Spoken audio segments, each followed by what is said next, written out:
Welcome to another episode of Life is About More Than Living a Podcast. Today's show is entitled When Your Dreams Drives You More Than Your Reality. I have a special guest, Adam Lasalle, with me today. And the quote for today's show is simply this: Nothing happens unless we first dream. Carl Sandburg. And again, as usual, this show is supported by my book, Split Souls in Transition, available wherever you listen to audiobooks for purchase for the most part. It's not on Amazon, it's not on Audible. However, you can get the paperback version from Amazon. You get audiobook versions from Spotify, Apple Books, Google Play, and numerous other stores that Barnes and Noble, and so forth and so on. Split Souls in Transition. Now, I'm going to bring on Alan Sal, and appreciate having him on. A little bit about him.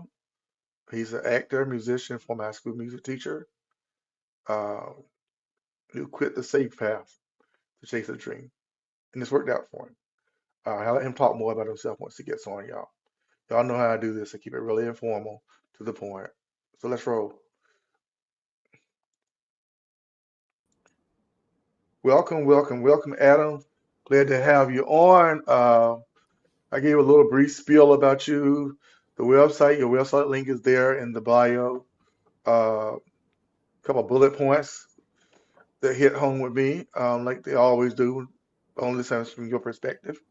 Reinvention, designing a career, sustainable artistry, because there's an old saying that sometimes artists are the brokest of people. A teacher to art, just pipeline. I've known a lot of teachers in my lifetime as a volunteer. So, and personal growth for creatives, rituals, identity, and vision. Some of the points you put in your profile. Uh, Whether we hit all of them in a certain order or not doesn't really matter. But now, Adam, please tell the Life is About More Than Living audience whatever you choose to tell them about yourself. Great. Well, first of all, thank you so much for having me. I'm thrilled to be here. I'm thrilled to just talk, to meet people, to share my story. Hi, everybody. My name's Adam. I'm calling in from New York City. The way that I kind of summarize who I am is I try to consider myself a bit of a living experiment. Mm, I hope to model what it means to take a risk with your life. I was a high school music teacher for almost a decade. And mm, deep down, I had this sense that there were just things that I wanted to do with my life. I thought teaching was it. I thought it was the thing. But the more that I did it, I realized that as much as I love my students and I love the content that I was talking about, I felt a little held back by the system. I really loved connecting with people one-on-one. I really missed a deep sense of creativity that I wasn't able to access through just, for me, it was sheer burnout. And mm, I, through a lot of asking for help and therapy and books and a whole lot of self-study, found out that I needed to take a risk with my life and go after the things that I cared about. And so I left mm. my teaching job to be a professional actor, which is a wild thing to do, and to just take your Yeah, master's and throw it in the garbage and go after yeah, something you have no experience in. But yeah.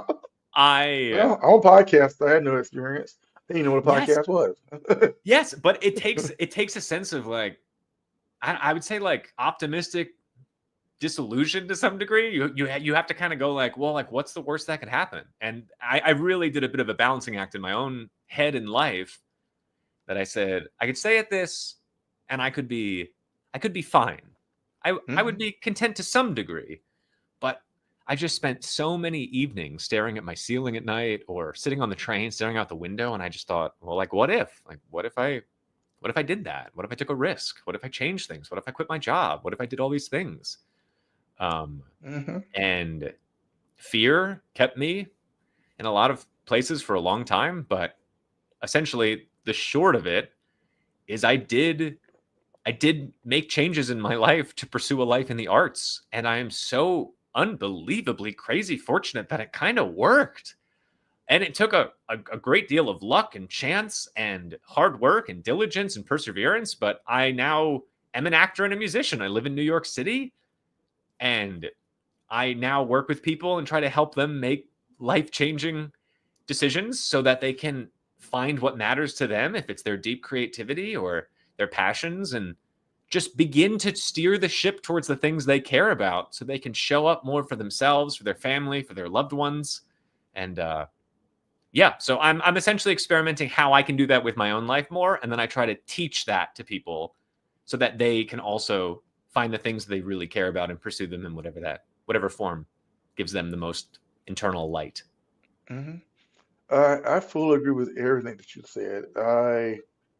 When I have opportunity to speak with people who are a lot younger than myself, a lot younger than myself, in my other in the paying business, in the attempting. I won't say, I'm getting away from using the word paying bills. That's really a negative in the area which generates revenues, and Mm-hmm. just for me, because as you speak, sometimes you are. I often have said to persons, especially college kids that I've encountered out there, don't be in your 40s like I was before you go stepping into your dream. Mm, And yes. I highlight to them that they have something that didn't really exist. It was beginning to exist when was in my 40s, 17 years ago, 45 when I started, 62 now. They have smartphones. When I got my first phone, antenna on it. And I had to pull Mm-hmm. it up. You have Facebook was in its beginning. People think it was a lifetime ago. You have a lot of the resources at your fingertips, and so don't wait. And Yes. I had one tell me, but it costs this and it costs that and it costs that. And I looked at her and I said, took a minute and looked at her and I said, what's it costing you? You already paid for it, basically. You have your phone in your hand. It won't happen. I mean, it happen overnight. But if you have a passion for something, share it with someone. Test it Yes. out. Everything you just said, test it out. Yes. Uh, Yes. Yes. Yes. I could not uh, agree more. and that's another reason I want to bring you on this show because you are the epitome, I think, of Carl Sandburg's quote that I share on camera. That nothing happens unless we first dream. Yes. Yes. And I've had Yes. Yes. Yes. several, Yes. yeah, I've had other people up here with different versions of this. You're the second person that has a musical background. Hmm. And the other person actually took a lot of the things we were saying and converted them to songs. But this is not his show. This is your show. Mm-hmm. So just that thought, I I'm at a lost words right now. So I'm gonna let you talk because Yeah. I can Sure. go on Sure. and on. Sure. But this is not me. This is not Alfred the poet, the pike. This is you. This is I want people. In your thing, you said something to just talk about you. Yeah. Sure. I can build off of that. Yeah. Yeah. I mean, I agree with you entirely. This is so there's an interesting. I have a lot of hot takes on things that I'm like, I give myself Yeah, room to you evolve get those about thoughts. 45 minutes to share hot take. Great, great. Okay, I will try to make this as valuable as I can for as many people Hmm. as I can. Well, it's already Um, valuable. You already telling your story. and you're absolutely right. I think that's a part of it too, is just honoring the fact that everybody has something valuable simply by existing.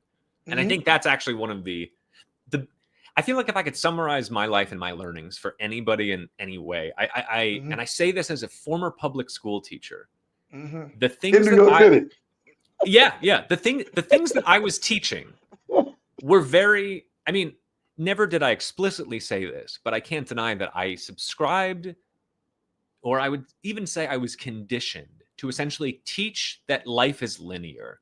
Well, you're going to go to this school, and then you're going to get this job, and then you're going to do this thing, and then you're going to get married, and I never said those words exactly, but anytime someone veered off the path, it felt like a responsibility to correct them and get them back on this kind of prestigious, you're going to go to this fancy college and you're going to make this fancy money or whatever it might be.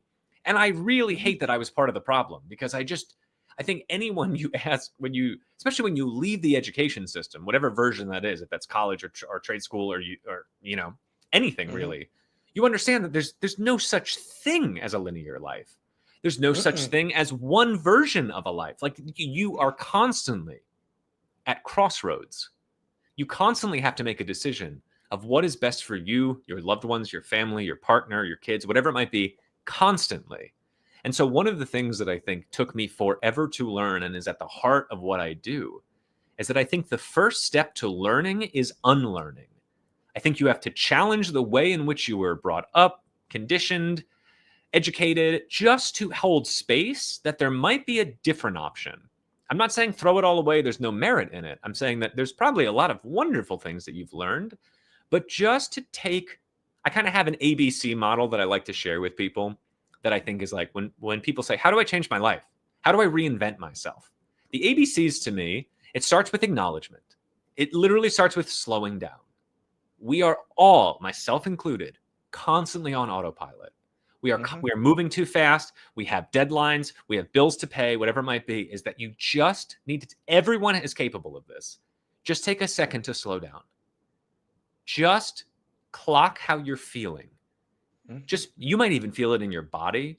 I know for me, I tend to feel it in my gut, maybe my back even. I feel like my posture is worse. Like there's something about it that I know there's an intensity about me that I'm like, oh, let me, and I'm not judging it. I'm just acknowledging it. Right. So I start with acknowledgement, which is usually just means slow down. That's the A. B is belief.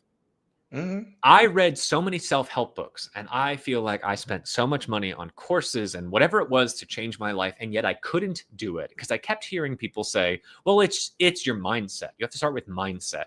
And I was just like, what do you mean by that? Like, well, if you want to make $1 billion, change your mindset. And I was like, but it just didn't make sense to me. I needed something more tangible. And what I realized is that there's a step before just, in my opinion, mindset. And it's believing that you're the kind of person that can make change. I was someone that moved through my life for most of my 20s and early 30s that I thought that changing my life or doing something notable with my life was for somebody else. I thought, well, there's the famous actors or the famous, self-starters or the self-made millionaire. That's somebody else's journey. I am a secondary character in their movie. And I had to believe that I was capable of change because then I wasn't going to do anything because the wall that I kept hitting was that it wasn't my story. And so the second step after you acknowledge is to believe that you could be capable of change, even if you hold space that it being a might. Doesn't mean that you're like, I'm going to have a 6-pack. It's like, you might, you could if you tried kind of deal. It doesn't mean that you're going to, but that there's a possibility that you could do that. And the third one, so acknowledge, believe. And the last one is courage. It really is just going, well, I can't do that. Yes, you can do that. And what's crazy to me is that, and this goes back to the unlearning of it all. It could be the school system. It could be the world that we grew up in. We are constantly bombarded about how we're incapable of doing things or that it's somebody else's thing or that we don't have the resources or blah, blah, blah. And yes, there are people who obviously who need to, they might not have the resources to be able to really give their focus to kind of self-awareness in like this big, deep way. But you have to have the courage to believe that you can begin to do these things and to actually take those first steps. And so for me, I do think that the ABCs of changing your life is to acknowledge, believe, and then having the courage to try. That's always where I start. And that's in a way it's simplistic, in a way it's not. Yes. Because sometimes the hardest person to hold accountable is yourself. Absolutely. I'm speaking on that because I'm good. I made a career. I can finally call this a career. I made a career for 7 years, coming up September 18th, for doing this podcast. Congratulations. Acknowledging, and thank you. And since February of this year, I think I'm up to maybe guest number 15 with you. I've had more people on the show since I retired from a regular job than I've had in the first previous time period. But that's largely a part of what I talked to you about off camera and what you're talking about now. Being willing to step into a different space. I found every excuse in the world not to utilize this service that I'm using StreamYard. There are others like it. I'm utilizing it because I've seen it work. Um, she says I'm always talking about her. My wife uses it. Her bestie uses it for their show, and it's worked extremely well. Then, so once I started utilizing this service, I started encountering people like you. I mean like you, but people who are interested, more people who are interested in coming up on the show Yeah, because totally. now we get to go live in 3 platforms. Uh, Yeah, which is incredible. and I felt your story was worthy of LinkedIn. Uh, and I say that because it claims to be the largest network of professionals. So yeah, I rather check the numbers on it, but I make sure we're there.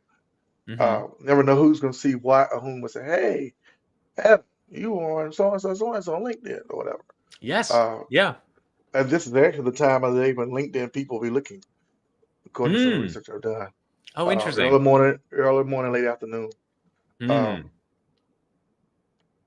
the ABCs you share with us, uh, the seed plays a big deal for me. It's a major part of why I do this. Because I hated video, and Mm. it took a while to get accustomed to my own voice. Yeah. Because people are like, you have a Southern gentleman's drawl. Yeah, I know I'm Southern, but why you gotta be like old Southern gentleman drawl? Why can't you be like whatever? But anyway, it is what it is. But Point that's what is, makes you you. You know what I mean? Like it that's makes me that's you. that's the Yeah, beautiful part about this, that nobody else is going to do it in the way that you're going to do it, in the way that you'd like yeah, to do because it, that is authentically your version of it. yeah, and that's where at some point I'll definitely have you back on. I what you're sharing, people will see it. Some people I know will replay it and actually watch it. Uh, in my family line that's also on Facebook. They're probably working right now in their place of employment. But I would like to, and one of my family members in particular, she's a New Yorker. A fellow New Yorker. Do you And know which part of New York? Oh, sorry. Finish your thought. Finish your thought. Sorry. no, you're fine. I've never met her face to face, first of all. She, but she's a die-hard follower of what myself and my wife does. I think she's in the Bronx, but I just know that she's a fellow New Yorker. Hey, cousin Lisa, when you catch this, I hope I'm wrong met. Uh, Make sure if you really want to see this guy more when you're free off work or whatever, let me know in comments on Facebook or something. Then I'm gonna bring him back. Uh, Let's now, go. yeah, I'd like to bring you back later in the evening, like the 7 o'clock time slot. Oh, nice. Yeah. You got caught up in the afternoon time slot as I was transitioning over to 7 and Saturday afternoons for people in other countries, other Hmm. time zones. But that's okay. Uh, Yeah. We can always do when your dreams drive you more than your reality part two. This is real simple. I can copy and paste, add a number to it. Yeah, totally, totally. And that's the thing, is that it's Yeah, a huge conversation. And that's the thing too, yeah, that because I yeah, because here's the part I'm gonna go into a little bit. Because I was a volunteer in the public school system for 20 some years. thank you for your I'm, service. you're welcome. My sons are 5 years apart, and I volunteered from the time they started kindergarten until the time they graduated. So that gives you the timeline how long I was there. Hmm. And my oldest will be 30. He's in his late 30s now. So that's how long I was there. Hmm. Hmm. So that meant 5 years. One came out, then another one came out. Hmm. So I was Hmm. there. And that's what I'm gonna go back to again. The importance of not only where you were as a teacher, but how that being a teacher prepare you for your big jump. Oh, yes. This might be my favorite thing to talk about, actually, is Okay. I think everyone should be a teacher, even for a few years. Mm-hmm. I think teaching teaches you everything. Mm-hmm. Teaching is the greatest job you could ever have in so many ways, not only because it's impactful and you feel a sense of like deep service to like, Mm-hmm. if you're in it for the right reasons. I can't imagine anyone gets in it for the money, because you'd be very disappointed. Yeah, But so true. if Yeah, you're yeah, in yeah. teaching, what you are your own CEO. You have your Mhm. classroom. You do have expectations from maybe your school or the district or the state, whatever it might be. But like, not everyone is observing you at every single second. And at some point, you learn how to read a room. You learn how to ensure what you're saying is clear to your audience because you get immediate feedback. If you teach middle school, especially, they will Mm. they will tell you when they're bored, when it's not working, when something is Mm. unclear.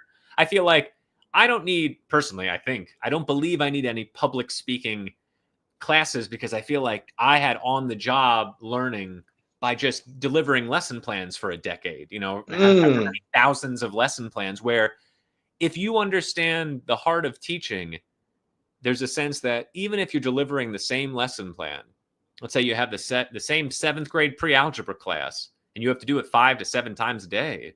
Mm. If you are really in a place of learning, every time you do that lesson plan, you're going to iterate on it. You're going to be like, Mhm. that exercise didn't work. Or when I used the student's name in this exercise, those people perked up a little bit. Or when I was able to tweak the math problem because I know this student really loves that TV show and I can just throw that in real quick. Like that was a Mhm. quick way to engage. Or maybe we're going to break into groups today.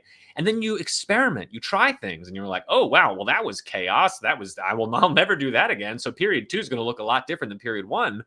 And then, but you also get to balance the idea of delivering information while also building relationships. And I feel like we don't do that in our world. It's either like, I'm going to sell you something and you are an accessory to my success, or there's a sense of like, we are, friends or platonic, whatever it might be, where like teaching really allows you to kind of have this flow, this kind of like give and take of energy, of information, of ideas that if you as a teacher are open to that, it can be the greatest lesson ever. And Mhm. so I always recommend for the people that I work with one-on-one, but also just in life. Carol Dweck wrote a book called Growth, or excuse me, Mindset. Are you familiar with the book Mindset? Mhm. Long story short, Carol Dweck is a researcher in the education world, and essentially this book blew my mind and changed everything. This is, I feel like, the heart Mm. of my work, and the big thesis is essentially her work. She had 2 classrooms. Let's just, for the sake of it, I don't quite remember all the details. So if you know what I'm talking about, forgive me if I butcher this a little bit, but hopefully I'm getting the message across. Essentially, they had 2 classrooms of math students. Let's say the same grade, they were performing roughly at the same level. So imagine, 30 kids here, 30 kids here. What she and her researching team understood or learned is that when they had one classroom and they were the same teacher teaching the same content in the exact same way, the only thing that was different was that one class, they were verbally rewarded with language like, oh, you're so smart, or Mm. oh, you're so capable, or you're so bright. The other side was just about effort. You did, oh, you got an A plus. You worked so hard. Oh, you got a C minus or whatever. All you have to do is work hard and you can get to an A minus. To no surprise, what happened by the course of the end of the school year is the people or the students who were just told they were either smart, or not that they were ever told necessarily that they weren't smart, but internalized that, they had a fixed mindset. And we see this Mm. still to this day, that people walk through Mm. life and they're like, I'm not a math person, or I'm not good Mhm. with money, or Right. Mhm. unfortunately, some kids even say, I'm in the dumb class. Mhm. I know the smart kids. I am one of the dumb kids, or whatever, Mhm. terrible language that breaks my heart to even say. Where Yeah, when you had that's students true. on the other side, they were able to associate that they were capable of so much more if they just worked harder. And so then the data came out that essentially the one class that was told essentially you're smart or you're not, the smart kids did essentially the same as they'd always done, and the less performing kids kind of stayed. So nothing changed. When Wow. the other classroom, when they were just communicated with their effort, everybody did better. The high performing kids Mm. performed better. The lower performing kids did better. And essentially, Mm. it's just the idea that we are told and we are communicated constantly in a fixed mindset world, because that Mm. becomes a self-fulfilling prophecy. If you're someone, because I used to be this way, you would look at, for example, a mountain and say, like, I can't climb that mountain. I'm not the person Mhm. who can climb a mountain. Like, that's absolutely crazy. Of course, Mhm. that becomes true because you never pursue climbing a mountain. Mhm. Where if you're someone who goes, I could climb a mountain if I got the right gear and I trained and I learned and blah blah blah, like, you can then Mhm. you understand that everything that happens in a sense of an obstacle, obviously understanding that life is life and we can't control everything, but there's some degree of autonomy to your life that you're like, I don't have to limit myself. And I read this in one of my first few years of teaching, and it blew my mind where I was walking down the halls of class after class, teacher after teacher, that I heard the fixed mindset constantly. We were rewarding the smart kids. You know, we were putting the lesser kids in this way or treating them differently in some way. And so my classroom culture changed entirely because I just tried doing that, and I saw it happen in real time. And then I would do that with my own life. I would sit down sitting at a piano, and I would go, I can't learn this piece. This is too hard. And I'd go, Adam, that's just conditioning, dude. Like, yes, of course you can learn it. You can learn any. I could learn French even though I don't speak it. If I work on it, I can learn French. And so I would remind myself of this constantly, that I can do anything if I understand that it's going to take time. It's going to be a practice in patience, but there's nothing in my way. I can do it if I try. And it does sound simple and trite, but it is true. And we have the data to back that up. And so I would say this is a long-winded way of saying the biggest thing that helped me change my life and eventually exit the classroom to pursue some creative things that I really love is that I understood that I was operating from a fixed mindset. And I thought, I'm a teacher, especially there's the sunk cost fallacy. I have a degree in teaching. I have 2 degrees in teaching. I studied it. I am stuck. And that's a fixed mindset. And I had to go, yeah, I don't know what it's like to be a professional actor in New York City. Of course it's going to be hard. I have no idea, but I can figure it out. And that's exactly what I did. I just asked for help, and I learned, and I tracked all my data of the auditions I got or what I was wearing or what I said or who I met. And I started looking at it and going, okay, this is working. This is not working. And I just kind of removed my ego from it, and I studied it. And eventually I was able to really build a life in the arts where I didn't have to teach.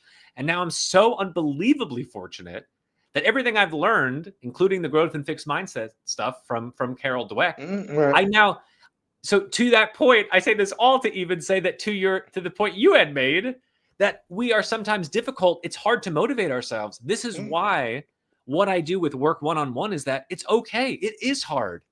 And to some degree, it's really hard. So don't be afraid to ask for help. That's what people exist for. They can say, oh, you're starting a business? I started a business. Or I wrote a book about starting a business. Here's a resource. Because then you're going, it's just a process. If it's a process, I can learn a process. I just have to keep showing up. So that's a long-winded way of saying that, I think, is how that worked. No, you got the right person here, because like I finally was able to have a conversation with a younger person, brief conversation.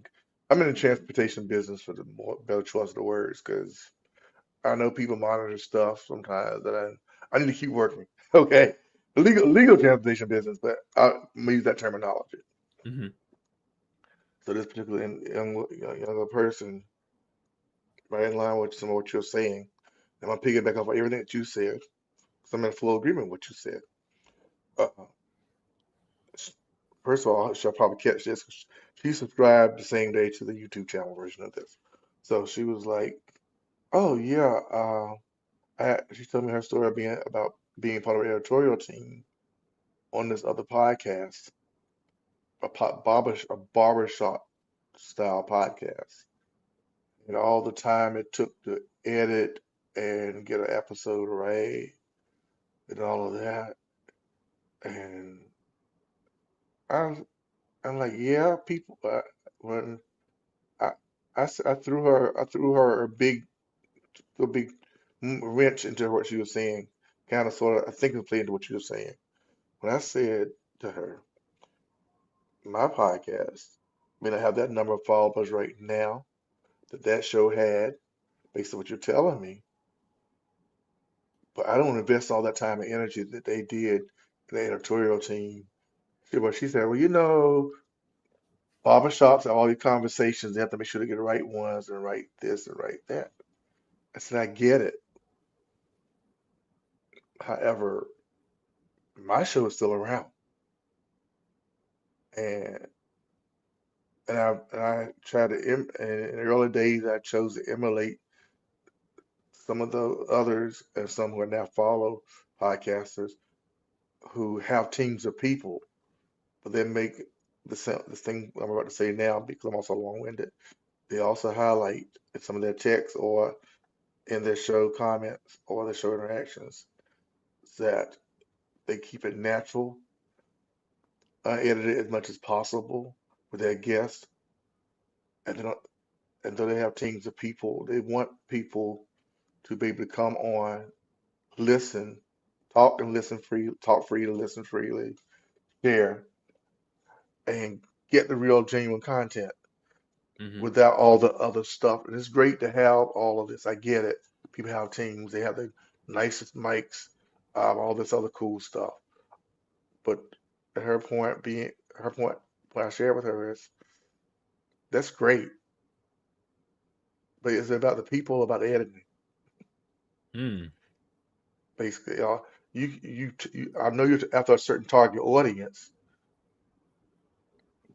but that audience of yours is also limited if it's only those particular people. And that's something I have had a conversation with other people back and forth on. I'm like, my numbers are here. I'm now in 4 or 5 different nations. Well, you focus too much on the numbers. I was like, no, I'm focusing on simplicity. Mm. I'm focusing on you don't have to have all of this stuff happening around you. Yes, other podcasters are getting paid for what they do. They're teaching seminars what they do. I don't think I might really start teaching a seminar on simplicity and staying in it, like you just said. Uh, as a teacher, you had the classroom. For me, my classroom was doing this when I couldn't see faces. I Hmm. didn't, when I'm logging into my service provider on the audio end and I'm checking the statistics, where's it played at, who's listening to it, like yada yada. And then I'm trying to make sure the next show or the next content feeds into that versus a lot of editing trying to draw one particular group. Uh, and she was like, okay. And I said, that's all I'm saying. It's great to have a certain demographic. I am not against that. But that demographic limits you. Suppose you only had one class a day in your school, but you get paid for the entire day.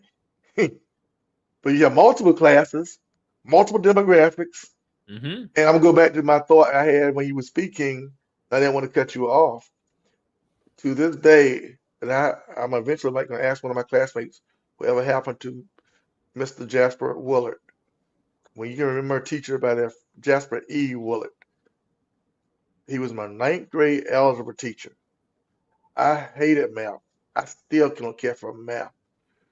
But in my 60-year-old brain, I still remember him saying to this day, because I've quoted it enough since 1980, that it's impossible to sit in a classroom for 9 months and not learn something. Mm. He said, so you might not understand it, but you're not going to sit here for 9 months and not learn something. So everyone will walk out of here with a passing grade because everybody has learned something. Mm. Can't do it. So you can't, and I'm 62 years old. That was in 1976. I was in the ninth grade. I still remember him saying that, and I remember Mr. Willard to this day. And he was not the flashiest of teachers, ex-Marine, crew cut, box cut, Hmm. but and people joked him and called him by another nickname, which I'm not going to dishonor his memory with the nickname they called him. Because as a kid, I thought it was funny. But of all the educators, he was one who said, you cannot sit here. Because he was living epiphany, I think, of what you're talking about. He was the CEO of his classroom, so he knew how to reach each and every one. So you would Yep. leave there at the end of the school year knowing some basic math formula. And then I encountered another teacher, Mr. Jones, and You unlocking memories, which is good. This is therapeutic for me too. Good, good. uh, Yes. Keep on when I was going. in what I used to call junior high, well, I went from my backstory. I'm not getting my backstory here. That's part of the reason I do what I do. I've done it enough, but but some, but he never knew my private life. But I remember him now in this moment where I was failing, and before the school year was over, I was making A's. Mm, But he was one of those teachers. yeah. He, some reason, for whatever reason, in my memory, and I don't know the whole story, okay, remember the whole story. He touched something. He saw something that knew that I shouldn't be failing, Mm-hmm. Mm-hmm. That's exactly right. and he was my only support system. Mm, But I'm going, but that plays back into all that you were saying, and in this context, of when people, I'm gonna play, when we choose to be as you chose to be, or acknowledge that we are really CEOs of our own dreams. yes. I'm, Exactly. and it's gonna be uncomfortable. It's gonna be hard. And like that young lady said to me about editing and producing, I admire people that do all of that. Polished work looks great, but are you reaching anybody? Are you reaching somebody Hmm. or everybody? And that brings back, that's why I was glad to have you up here. Because everything you've said, you get a lot of, somebody's walking around that remember you, that are doing well because of you. I'm one of the ones, the byproducts of Mr. Willard and Mr. Jones, okay? Yes. Yes. Because it's impossible to jump in. I think, how can I say it? Now, because like I said, I play this, I go real time, real thought in this. Mm-hmm. Teachers are actually some of the greatest creatives, those who do it for the love of teaching. I would agree with that And 100%. those who do it, but I'm gonna emphasize those who do it for the love of teaching. I've, I've been in classes as a volunteer where some were just there. Oh, They yes. There are those that exist as well. Totally. they got there and it wasn't what they thought it would be. Mm-hmm. So now they're there. And as Les Brown would say, they're punching the clock basically every day for a job that they don't want and doing just enough not to get fired. Yes. Yes. Versus some of the stuff we talked about off camera, and I think, and I'm gonna say it again. And I'm talking to the younger subscribers I picked up. I think I picked like 8 or 9 of them in the last couple of weeks. Get if you in college now, you're pursuing what you love, you think you love now, but take advantage of what this former educator, who is still technically an educator, is saying to you. Take advantage of what I'm saying to you. Hardest to do a self-discovery. So when you walk across that stage at some point, if you walk across that college stage at some point, you won't have 10, 5, 10, 7 years waste. You will not be entering into a wasted period of your life. But I won't say wasted. Nothing's really wasted. You will not be entering into a period of your life where you're just going through the motions. Yes, exactly. And I think that's kind of the heart of it too, is the kind of ABCs that I was talking about is truly Hmm. for anyone at any age. But Hmm. to that point, it is to just challenge the autopilot. It is Hmm. so easy. And I say this as someone who like before I even realize it, before I really realize it, my phone Hmm. has buzzed and it's in my hand.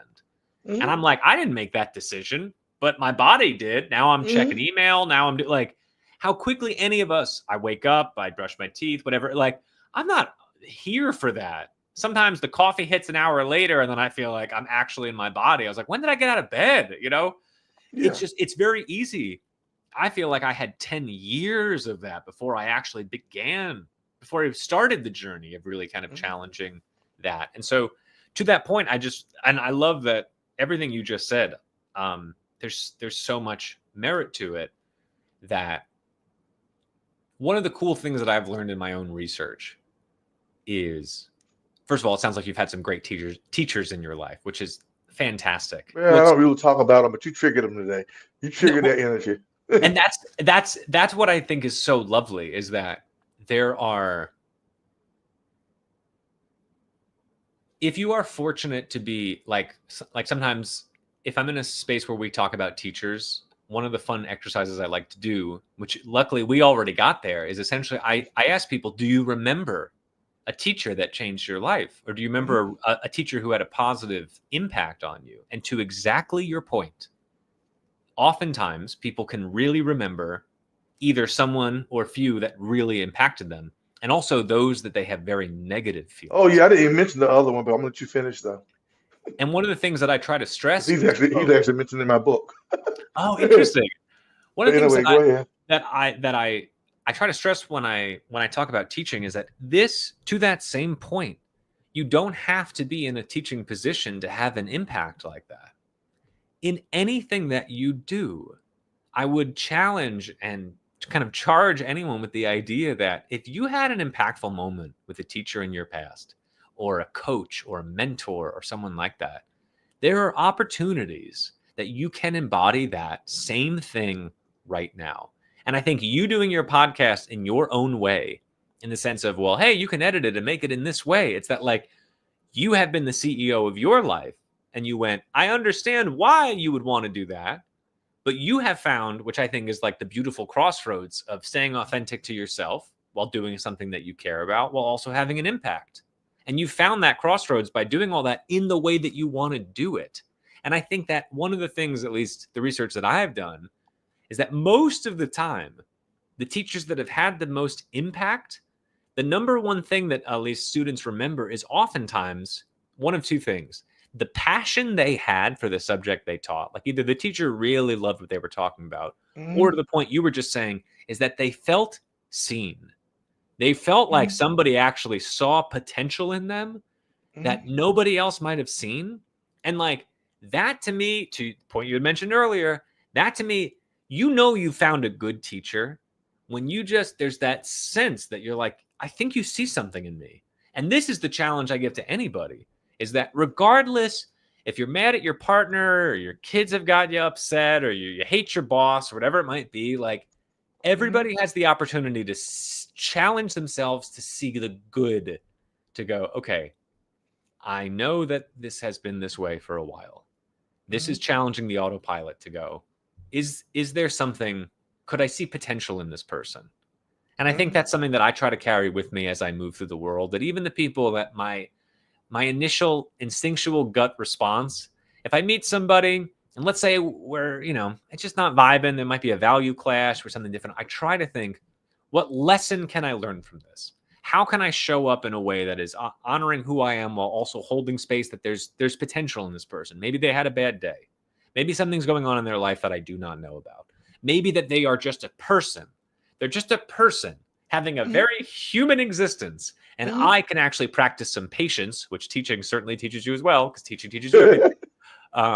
Like, how essentially can I show up as the best Hmm. teacher version of myself, regardless of the role that I have, regardless of the relationship I have with someone? Like, I just think everyone should be a teacher because it teaches you all of these things. And I think that it doesn't matter what industry or world you're in, you can learn from that and carry it forward. Hmm. Man, I'm taking that back to in my book Split So the Transition, uh, which probably could have been 3 or 4 times its size. In the memoir part of the poetry part, it's a mixture. But in the biography, I call it biography part. So everybody got a different word for it. Um, when I'm dissecting it down to sections of 7 for a certain reason, I uh, I made sure I included Mr. George Wahab, also known one of my junior high school. Well, I think he's junior high. He's one of those teachers, like junior high, high school, whatever. Hmm. But he was back then it's called English class. They weren't called literature class. It was called English class back in small town North Carolina. And we had a poetry writing exercise, and I wrote a poem. It's entitled "I Am." I wish I had the original poem now. I've written a different version for my book. Hmm. But the point was when I wrote it and finished it, it was done in his class. And the energy of whatever our encounter was still carried me to this day. And this is something I can address when I go back visit my hometown. I believe he's still alive, um, but I need to go find him, or at least asking people about him, because I several years ago knew he was still there. Uh, because he impacted my life in that sense, that one poem, one class. Because in that day and time, small town America, especially people of color, we didn't have mental health resources. We didn't access to things. Hmm. But that was the triggering point for me writing around the age of 13. Hmm. So that my book's will have been out, came out on our wedding day on Spotify. So it will have been available as an audiobook October 8th, 9th eighth this year for 2 years. Yeah, I'm a newlywed still. So, but point being in the process of my going through what I went through and the process of actually writing the book, getting down to that period of my life, I had to write about Mr. Wahab, include him in the book. Actually, I wrote about him along with the other mentors I had, but he was the turning point of you can. I didn't understand it back then, but that's how you deal with issues. You write them out. Yeah. And Yeah. my medium was poetry. So uh, again, we remember the impact of those teachers. I Yeah. had no idea I'd be talking about these teachers today. I never know what I'm gonna talk about when I come here. Uh, It's a people are beautiful way like, to do it. it's He- totally. I mean, it's really unscripted, especially when I get a guest such as yourself up here. I mean, it's like I can relate to that. yeah. I've been there. I've seen it from the volunteer side. You lived it from the teacher side, but then I can relate to that. People can relate to this. At Hmm. this day and times when teachers are under attack, at this day and time when the arts are under attack, this is Oof. the hardcore side of me. When that, pause. Give me a second. Just give me 1 second. Yeah, sure. People, you know how I do. I occasionally step away because I don't always have all my stuff at my desk. But thanks to my new environment, I have a whole office. So give me a second, y'all. Now, where did I put it? I usually keep a copy of my book at my fingertips, but uh, today I didn't. And I don't know why. I know why I didn't, but today I'm gonna make sure I keep a copy because I think something uh, Adam will definitely build upon as a creative. It's the opening quote of my book, which says there, and I'm gonna definitely need light. Thank y'all. Thanks, electricity. My nerdiness here. Yeah, I'm gonna be wearing my Batman shirt today. Uh, The opening part of my book has a quote by one of my favorite philosophers, and it was Socrates. And this can apply across, you take it however you want to take it. It says, Socrates said, I decided that it was not wisdom that enabled poets to write their poetry, but a kind of instinct or inspiration, such as you find in seers and prophets who deliver all their sublime messages without knowing in the least what they mean. So Socrates applied that to poetry, poets. In this context, I honestly believe it applies to all teachers because y'all the teachers deliver messages every single day. Artists, Hmm. singers, musicians, all that you have now become deliver messages every chance you get before an audience.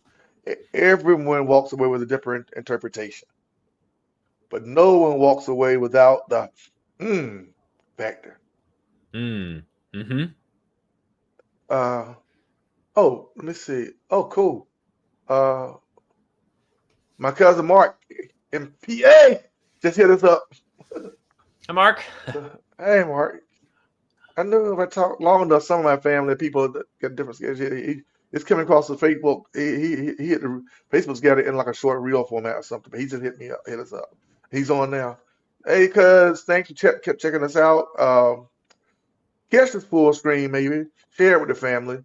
Uh, Definitely make sure cuz Lisa catches it.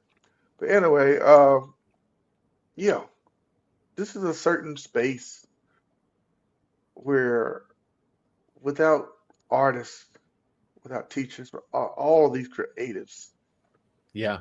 challenging the craziness of what we're dealing with right now, Yes. Yes. It nothing's feels going to like change. the most important time. And that's why I at least feel very uh I feel very connected to almost like a deep sense of calling Yeah, that I there mean, is. call it what it is. It is. Don't just feel it. Let it flow out of you, man. You've been letting it Mm, flow for the last 45 minutes. yeah, I mean it's exactly kind of what you were saying. There's something about it that I think like there's something about creativity generally speaking that I think is the coolest thing for a number of reasons, but I love that it's to the point you had mentioned earlier. You didn't use this word, but it's like there's something healing about it. Like to Yeah. express, to exist, to Mhm. to listen, to learn. But then it also that for it to move you, you have to be open enough to receive it. And so in that same sense is like it it might pour through you in some kind of like beautiful ethereal way, but there's Yeah. also in that same sense it comes back to you. And so when you hear a melody of a song or a singer deliver something or a saxophone in a certain way or a poet or you read something that you just go, whoa, I don't have the words for that, but something just hit me. In that same sense, yes, it's exactly like a good teaching moment when somebody says something and you're just like, I get that. And I don't know, like it almost connects with a deep inner wisdom that you didn't know that you had or understood. Like, I just love that it kind of shakes us and wakes us up in that same way. And so to me, reinventing your life, considering kind of who you are, connecting with your values, it's all Mhm. it's a creative practice in the same way. You're just returning to big ideas and you're just kind of flirting with your existence in a new way and like what you Well, glean from that is incredible. in all of that, it's not always. It's not my friend Thomas, who's on the show. Last guest. They call him his nickname. His brand is Mr. HIV and AIDS. Hmm. That's literally his brand. Um, almost 40 some years living with the diseases. He Mm. was the last person to come on this show. But in core, all of that what you're saying, I think he summed it up like this is not about me. It's about what I'm doing. And all that you're saying, yes, you use the I word a lot, but the I word is really a we word, in my opinion. I would agree. Because because without you doing what you're doing, the others in your community doing what you're doing, the other creatives, or Thomas doing what he's doing in the Piedmont triangle, triad. I'm in a triad. Just left a triangle, no kind of divided in sections. Uh, and part of his gimmick as a is Thomas is always changing his hair. It can be orange, it can be purple. You imagine a dark skin African American. You'll see him. You go to YouTube. I forget what color hair he had last week, but people like, what's going on, man? And then he shares his story of living with these diseases, his activism here around and throughout the country. That creative part, that teacher part. Yeah. Whoever think that hair color could lead to a teaching moment, Mm. but but it does. Whoever think that you, Mr. Adam Lasalle, could go from being a school teacher who is still teaching on a different platform. If Yeah. I'm saying I don't, I said it in loose sense because you brought so much to the show today. Uh, I would like to round it out because this is something that I personally struggle with, and I know, and if I do, I'm pretty sure someone else does. Let's touch on as we close as closing points, not just the courage needed to go into your purpose, but accepting the clarity as it comes about. Because sometimes clarity comes with a struggle, at least for me. Close Absolutely. it out with that. I feel like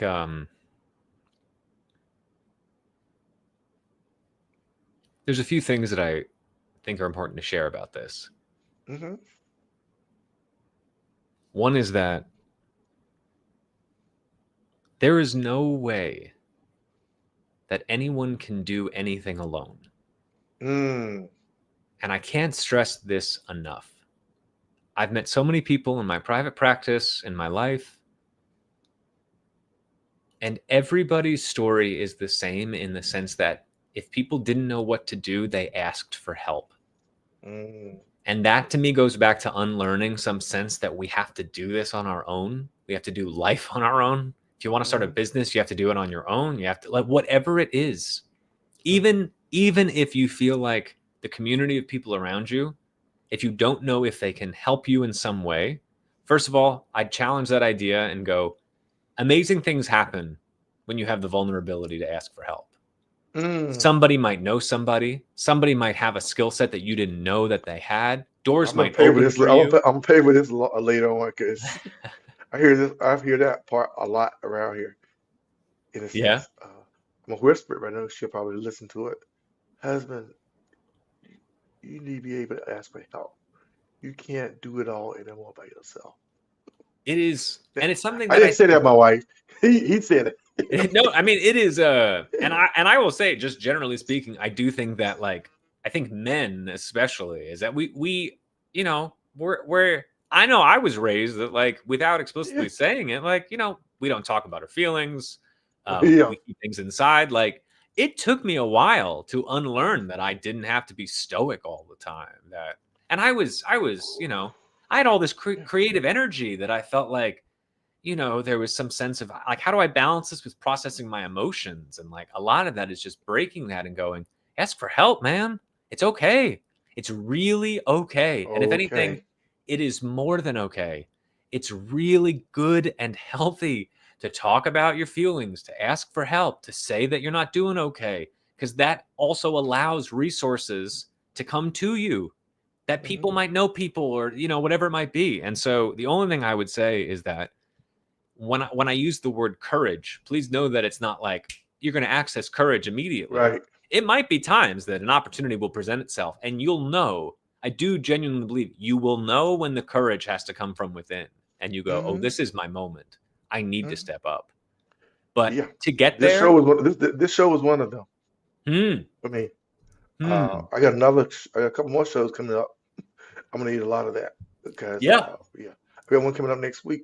Next week, I believe. Yeah, I'm gonna need some of that because a lot of what you said today. Yeah, but anyway, I'm gonna save that for then. yeah, and This, that's all this I would particular say. Just don't be afraid to ask for help. Courage is a big thing, and it's great to practice it. But I think it starts with asking for help. asking for help. So normally, my listeners, my followers, my subscribers, I won't make some off-camera comments without Adam or my guest being here. But today, I'm gonna leave things open um, and say thank you, sir, for coming on. This has definitely been a conversation that I personally needed. Hmm. I'm very transparent, sometimes more transparent with my show than I am off camera. But currently, where our life is at right now, the ability to do all you talked about, yeah, good talking points. Um, and me, Alfred Harold, more than a poet, host of this show. If I need them, I'm sure some of you, my listeners, need them. I'll step into that courage, be that cowardly lion in the Wizard of Oz. Yes. Yes. Be Yes. Yes. either version, the Wiz version or the Wizard of Oz version, or be that lion. Um, I don't really have more anything other to say other than this. This man's website is up there. I've checked it out. Him and his business partner are doing some amazing things. And if you perchance happen to still be in some educational system under a teacher, find one to whom you can say thank you. Mm. At least Yes. one. Because just like in the real world, it took me 19 point some years to find the first supervisor that was genuine. And that was at my retirement inn. Mm. I had a lot of supervisors over the 19 years. Before her, I had another one, but she topped even him. Same thing with the teaching world. You find one, say thank you. Uh, if you want to admire and support what this man does, click the link to his website. Check it out. Uh, make sure this episode in particular makes its rounds. Share it to your friends, with your friends and family. I say that because the political climate we're in, and I'm not go heavy on that because I went heavy before on another show, and I'll go heavy later, another opportunity, another time. But I was because the climate we're in, if your dream is not driving your reality, you would not be able to survive this period we're going through. Because reality that was being forced on us is not one that we have to accept personally. We can do something different. We can do everything you talked about. Yes. Reinvent. We can design a new career. We can Yes. take our passion, whatever it is, and not just make it a hobby, but make it a sustainable form of income. Yes. We can walk that pipeline for change. We can connect with other people. I'm taking his bullet points to close this out. We can create new rituals, new identity, new vision. I am currently doing some of these things in a way I'm not talking about here because it's personal, off camera stuff. But yeah, this stuff works. Um, and I'm gonna say thank you, sir. I, my calendar's booked up fairly on this side, but I'm gonna invite you back as I restructure my own calendar. And I'm gonna put you on the list now up to 4 people I want to bring back on the show. I'm Uh, honored. Thank you. and I long for the day when perhaps we can share a platform beyond this. Mm. Uh, yeah, I see webinars coming up. If I can bring some of these 4 top podcast guests back, and we can get compensated for some of this. But because I can, if I can connect, you can connect. No, that's thank you, sir. Uh, look forward to seeing you again. I'm going to reach out to you and see when your availability. If do me a favor, check your availability and check my calendar and see what weeknight time slot works for you, Great. and we can get this thing done. As some of my college followers eventually will be transitioning into fall breaks and winter breaks, and we can get you back on before when they're going home, they can take something home with them. Yeah. Especially Yeah. Yeah. Yeah. some of these freshmen that are now following me from the North Carolina A&T. That's been most of my students I've been interacting with lately. Some of these freshman kids can take some of this home with them on their breaks. So look at my calendar and see what you can do about getting on it. The same link, October, November, December, 7 o'clock time window, Eastern time. We're in the same time zone. Hmm. And we'll redo this again and focus on some college kids who are beginning their journey. That sounds amazing. That Thank you, sounds sir. perfect. I'm logging this out with the same countdown clock. There's nothing else, my people. That's other than goodbye to this gentleman off camera. But y'all won't hear that part now. Let me start the clock and take you off.